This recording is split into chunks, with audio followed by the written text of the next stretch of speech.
c'est la guerre entre gangs, et on se tire dessus en plein jour, au point que Orange a décidé de mettre des agents à l'abri. Pendant 15 jours, ils sont priés de rester chez eux.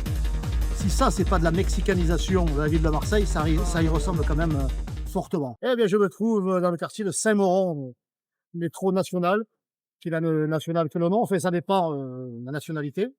Le centre Orange, où j'ai bossé une dizaine d'années, c'était déjà un camp retranché, mais ça a complètement dégénéré, hein.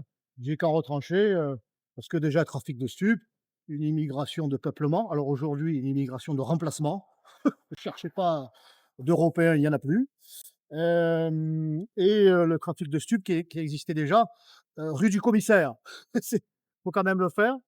Rue du Commissaire, bon, ben, a totalement dégénéré, malgré, encore une fois, l'argent qui a coulé à flot ici. Des vieilles tours ont été abattues, ça a été remplacé par des immeubles neufs. Oui, il y a des commerces, il y a un commissariat, il y a un métro, il y a des bus. On ne manque de rien ici. En réalité, il y a quelque chose en trop. Une immigration massive, une immigration du tiers-monde. Et quand vous importez le tiers-monde, il ne faut pas vous étonner que le quotidien soit tiers-mondisé. Au point que, eh bien, le trafic de stupes s'est développé. C'est la guerre entre gangs, et on se tire dessus en plein jour, au point que Orange a décidé de mettre, comment dire? De mettre ses agents à l'abri. Pendant 15 jours, ils sont priés de rester chez eux. Jusqu'à présent, ils avaient la consigne, lorsqu'ils entendaient les coups de feu, de se mettre sous les bureaux. Si ça, c'est pas de la mexicanisation de la ville de Marseille, ça y ressemble quand même fortement.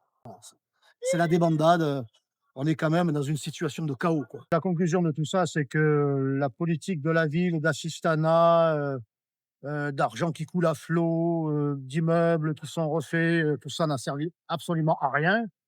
Les narcotrafiquants, sont ici chez eux, eh bien, je crois que l'état d'urgence s'impose. Ce qui a été proposé par Franck Alizio, je dirais, est désormais, la priorité absolue pour permettre à la police, à la justice, d'avoir, les moyens, de travailler plus vite, plus fort et avec, beaucoup plus d'efficacité. Donc l'état d'urgence immédiat, et ensuite, avec un maire Rassemblement national, Franck Alizio, à la tête de la ville, on pourra reprendre les rênes, on pourra remettre Marseille à ordre. Il n'y a plus rien qui est sous contrôle dans cette ville. Plus que jamais, il faut remettre Marseille en ordre. C'est pour cela également que nous demandons à ce que Marseille soit mise sous état d'urgence. C'est pour cela qu'en mars, les Marseillais ne doivent pas se tromper.